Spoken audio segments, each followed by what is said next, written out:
How's it going, everybody? Mike here in the Sports Cave, getting ready for a little Monday Night Football and getting ready, of course, for the 10 o'clock Ford Sports Night, but lots of things to get to. First off, if you followed me on Twitter, which, of course, I know you do, which you should, because it's the cool thing to do, put out a story about what happened to me at halftime of the game yesterday, the Panthers game. I'm not going to make a big issue out of it anymore. I've said my piece on Twitter. I'm going to go through some more private channels to figure out the best way to handle this thing, but expected a little more out of an NFL franchise. I'll say that. Not talking about the Panthers, of course, but we'll proceed in a different route. I'm not going to, I've said enough on Twitter. If you need to go back in the timeline, go ahead and do that. But I'm not going to talk about it anymore. We'll say this: Panthers looked pretty good. Offense looked good. Defense, decent. Front four playing very well.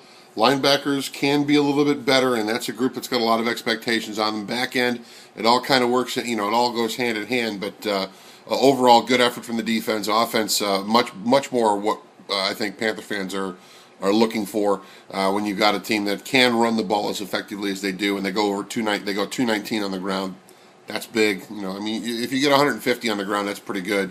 Carolina's more accustomed to doing somewhere in the 175s and up, with D'Angelo Williams and Jonathan Stewart doing their thing, and Mike Tolbert getting some short yardage carries. Panthers outthought themselves. I thought in that fourth and goal, or that 4th and 6 inches from the 4-yard line, with rolling Cam out of there. Cam's 6'5", 6". And the guy's huge. He can fall forward and get you the 6 inches you need for a first down. I thought that play call was a little bit sketch, but it didn't, in the big picture, it didn't come back to bite them. But it can. So I think that Chud and Chudzinski's done a lot of good things for the Panthers. But I will say this: I think in that instance he might have gotten a little too cute. That's just me. You may disagree. They may disagree. That's fine. So the Panthers short week now. They play the New York Giants. And the Giants were taken to the limit by Tampa Bay. Pretty impressive start for the Buccaneers. I mean, they hold Carolina to 10 points, and they throw up 34 or whatever it was against the Giants, 38. I mean, I lost track. But unable to finish the mission. So that's going to be the charge for the Panthers this week on Thursday, is to finish. If they can get a lead against the Giants and be able to hang on to it and finish them off. Giants are a very good team. Obviously, Eli Manning, a 2-time Super Bowl winner, and they're coming off of that championship as well. So, tall order for the Panthers this week. Tuesday, reminder, Tuesday night on the Ford Sports Night, John Beeson will be in the house. So if you've got a question that you'd like him to answer, go ahead and tweet that or email it to us at sports@news14.com. We'll always take those, get those on the air, and get them asked for you. So we had that. College football this past weekend. Oh, man. What a dog weekend to be an ACC team. I mean, really. NC State did their job. Duke did their job. Carolina almost came back. But you can't spot a Louisville as many points as they did and think that you've got enough firepower to do it, to make a comeback like that. They came close. Came very close. And it would not have surprised me at all if the touchdown at the end there to Highsmith would have been caught. Would not have surprised me in the least. But it's one of those things. This is a football team that's going through a little bit of growing pains and learning with new coach Fedora. Nothing to be too concerned about there. But Virginia Tech got smoked. Wake getting beat by Florida State, I don't think that's too much of a stretch. I mean, the Wake had some success against the Seminoles. They won 4 of the last 6 meetings. It wasn't meant to be on Saturday. I mean, FSU was a good team, but you had BC. I think BC got beat. I can't remember off the top of my head, but I know that Virginia Tech got spanked. Carolina I think they should have played better. You had Virginia getting killed by Georgia Tech. Basically, the ACC went 0-3 against Big East teams this weekend. That's bad. That's bad news, guys. They did get to the power play with Notre Dame coming in all sports except football, which I don't fully understand.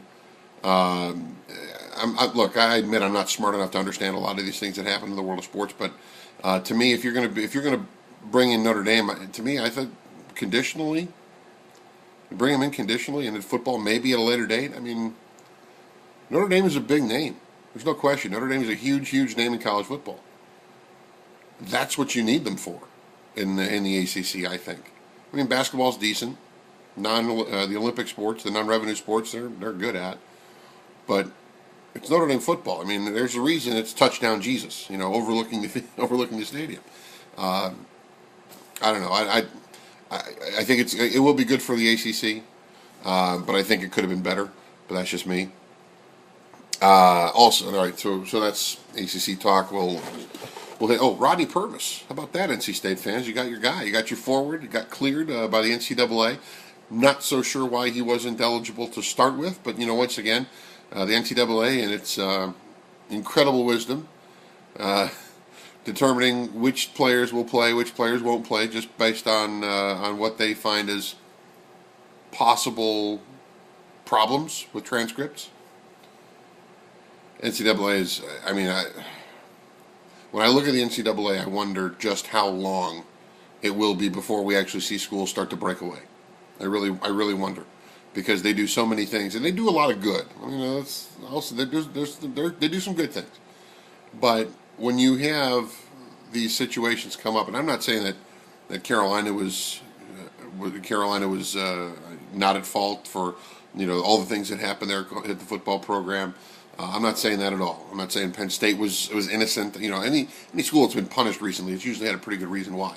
But when you start to, I think the NCAA with these, is he cleared? Should we let him play? They start looking into these issues. If the school was in compliance to start with, why are you holding up a kid once he's already on campus? I don't know. To me, that's just a bit much. But anyway, Purvis is cleared. Mark Gottfried getting a real nice player in the fold now, full time, when they can actually start practices and the like. That'll be good for the Wolfpack coming off that great run they had in the tournament. NC State could be the big guy on the block in the ACC this year, but they've got to get over that hump. We've talked about that before. NC State's got to get over that hump. They get close in football and basketball. They get close to just taking that next step, and then in the game that they have the opportunity to take that step, they fall backwards.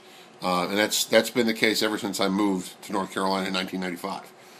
I've seen a lot of NC State teams play well and do good things, and then have the opportunity to take that step. And I think the first time I saw NC State take a step like that was their football win over Florida State at home back in the Phillip Rivers era. That was big. Florida State was a little bit down, and Rivers and Torrey Holt and Chuck Amato and the gang really put it to them. In fact, I think that was a Chris Winkie game too. Winkie might have been playing quarterback that day for Florida State. I'm getting old. So you got Purvis. We talked about the Wolfpack. We talked about the Panthers. Talked about ACC football. You didn't think I was going to get out of here without an NHL blast, did you? No. I'm smiling because I'm forcing myself to smile, but obviously the lockout is probably worst case scenario for the National Hockey League. It's not good. I maintained at the start, and I still think the players are in the right. That I'm on their side in this. Normally, I might normally side with owners because they take all the risk, but because the owners basically wrote the current or the previous collective bargaining agreement that expired on Saturday, they wrote it, got everything they wanted in that one. The players had to really bite down because it was painful. It was painful with everything that was taken away from them. But they also got a pretty big size of the pretty big chunk of the revenue share, or the revenue split, I should say. And I think that owners in their not a request, but in their proposals, could have been a little bit more fair.